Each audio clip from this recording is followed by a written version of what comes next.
Question for Coach. So how about offense the last couple days? Obviously, you weren't happy after the game the other night. What did you do in practice, and what did you focus on? We just, we looked at that end of the floor. As much as, you might be unhappy about that, the lack of shot making or what your vision is of what you think the offense can be, you try and still stick to what, you've been doing, your whole career, and so I'm not going to try and reinvent something. We also concentrate on defense. Our second half defense was poor. We put them on the free throw line. We didn't generate turnovers. We didn't get any easy baskets because of our defense. So, it's a two-way street. We gotta improve really all around. Maybe watch the game film. Did it look differently than it did right after the game? Not particularly. I think the same concerns that I had after were fair, and we do have to improve, especially as we start playing better teams and getting closer to conference play. So these few weeks are real important. How do you feel like the team responded to your message? I think we were good yesterday. I thought there was good competition in practice in our segments. There was, it was a little bit heated at times too. And again, it was a focus on making shots and being playmakers and playing with confidence at that end of the floor and sharing the basketball and talking about a lot of those things. And today the same thing. Today didn't go as long as we went yesterday, but I thought we had everyone's attention pretty good. Tayshaun has shown some signs of kind of elevating his game a little bit. Has there been any certain things that's kind of keyed that at all? I just think what's really important to Tayshaun is going to be routine, and when he gets an injury or some type of setback and he's out for any significant amount of time, he gets sent backwards. So he's been able to stay healthy and stay in practice the last couple of weeks. So it's probably a byproduct of him just the consistency of day in and day out working on his game, get better. He hits the floor a lot. Do you ever hold your breath every time he goes down? I mean, it's initially I was surprised by how often it happened, and I think it happened either versus Virginia or St. John's. I can't remember, out by half court, and I said, "Come on, Tay, let's go. We gotta go." And he got up pretty quick and he bounced back up. So, but that's how he plays. He plays with a lot of fire, and he might get labeled as a guy that's got a great shot that could shoot, but he's flying all over the place. He plays really physical and plays hard. Do you think he gets on the floor for loose balls more than anybody else on the team? It seems like he's on the floor a lot. Yeah, I mean, he certainly is. He doesn't think twice. He's not a guy that's going to bend over and try and pick the ball up. He's going right to the floor. I know last season it was tough for Rob with the injury, really just derailed his whole season in a way. What do you see from him after 8 games this year? Yeah, first 2 games were outstanding. I think he had a little bit of where he wasn't what he was those first 2, and just want to see him stay aggressive. And I know what he's capable of doing from behind the arc. Continue to do that, and I think he's been a better defender for us this year than he was last year by far. So that's been a real plus. I know Romello talked about him really being a leader of this team, being a senior. Have you seen that too? Yeah, I mean, Rob is not the type of guy that's going to do it verbally, but he does it because the guys respect him, not only his talent, but how hard he works, how much time he spends on his game. And never seen a guy that had to sit out so many months with an injury like the back, and then yet still maintain like 5% body fat somehow. It's just, he's a freak that way, just as an athlete. But it's more of just his routine, and two is how what he does away from the court. Like, he takes care of himself, and so he leads by that example for sure. You talk about leadership. How important has Remy's leadership as well been for this team so far, and have you seen personally? Yeah, I mean, it's what Remy does. It means so much to him. So down the stretch in games, he could take over the games. Did that versus Colorado. He scored 21 points versus Virginia. I mean, that's a miracle in that game. That's like getting 50 in the game.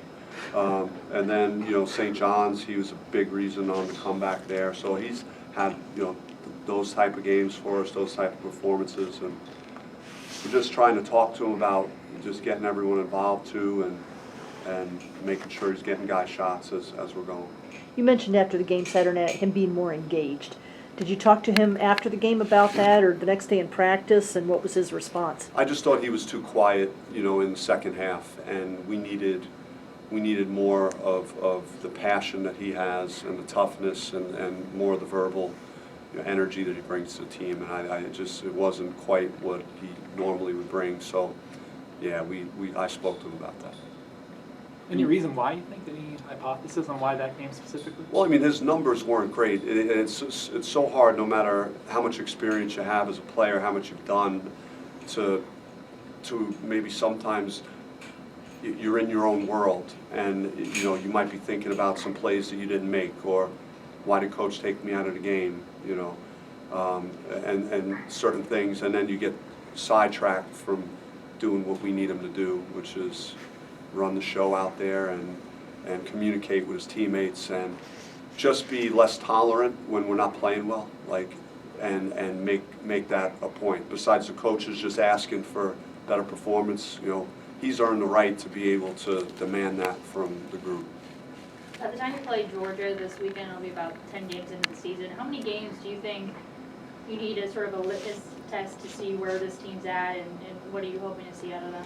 Yeah, I think we're going to be challenged the next 4 for sure. It's and then we have Christmas, and we'll have one more. But yeah, we have starting tomorrow with Prairie View. I know it's not the name everyone jumps off the page at everybody, but they play extremely hard, and if we're not ready to match their intensity and how hard they play, it's going to be embarrassing, because they're well coached, and they fly around, they're active, they force turnovers, they offensive rebound, and so I'm staying in the moment with that. But we have some really high quality games left in the non-conference to again see where we stand, because we've proven against good competition so far that we could compete and win those type of games, and put ourselves in a good position going into conference.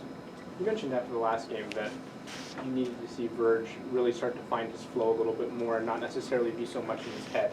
Do you think that that's just a matter of transitioning to playing Division I basketball, or does that have to do with his injury? What do you think you attribute the slow start to? Yeah, I mean, when he missed those games, it's hard to, if you're a player or a coach, you understand the value in having those opportunities. And I knew how good he was practicing going into that weekend, so it was frustrating that he wasn't able to play.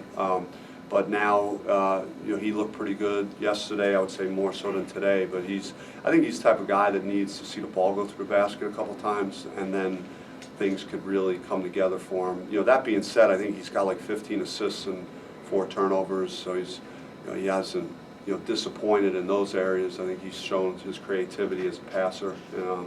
But he just needs more consistency, I think, and then to have a breakout game. And I don't know when that's going to be, but I hope it's soon. How do you help guys make that transition from #1 unquestioned star to 4th option coming off the bench? What do you do specifically?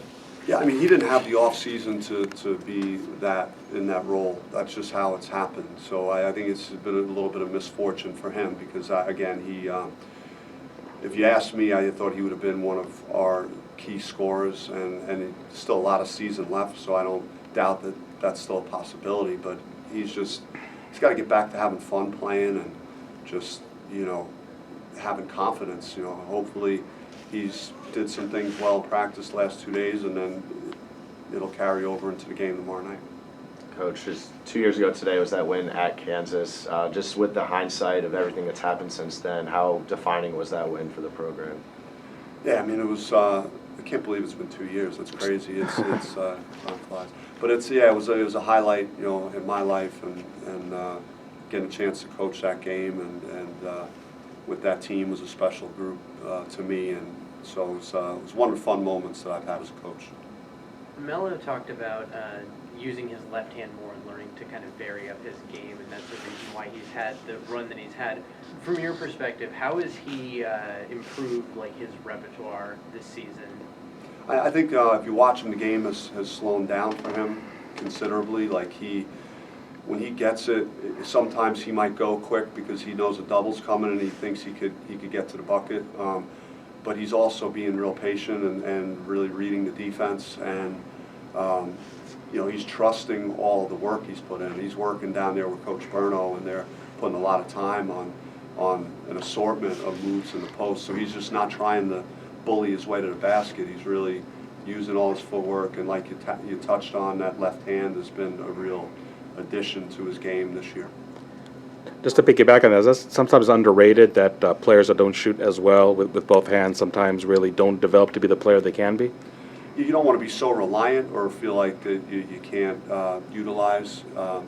You need to just feel like you could go either way, and then you have the freedom to know that you could read the defense and make the right play and trust that you could go to either hand. So I'm sure him saying that, and it's a real asset that he could go over both shoulders. When you talk about scouting and you talk about front court guys, oh, this guy, he only wants to go over his left shoulder, you just want to.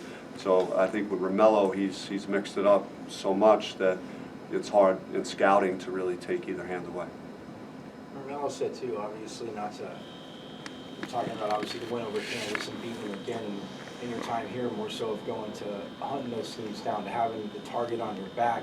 How do you feel that the upperclassmen have kind of helped the freshmen, the underclassmen and the freshmen with that, with having the target on your back?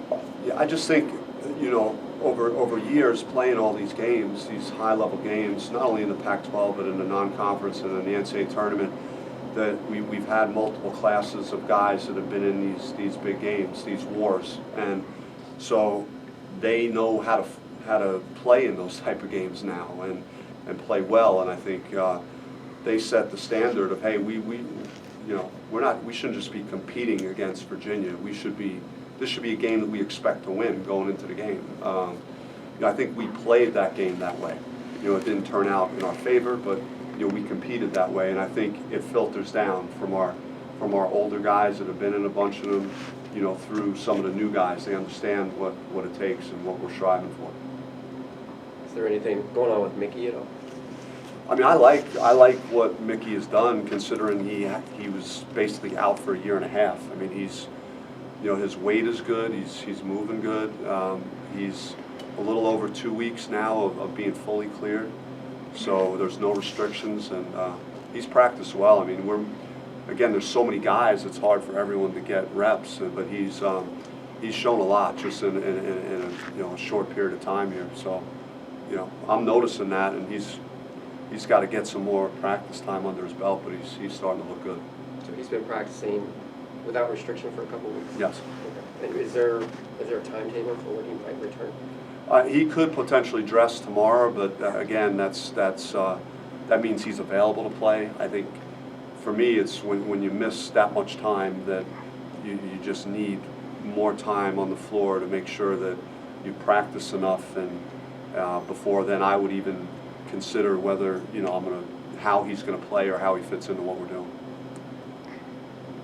This week's schedule with Prairie View, Georgia, what are some things specifically you've been preparing for this week for these upcoming 2 games?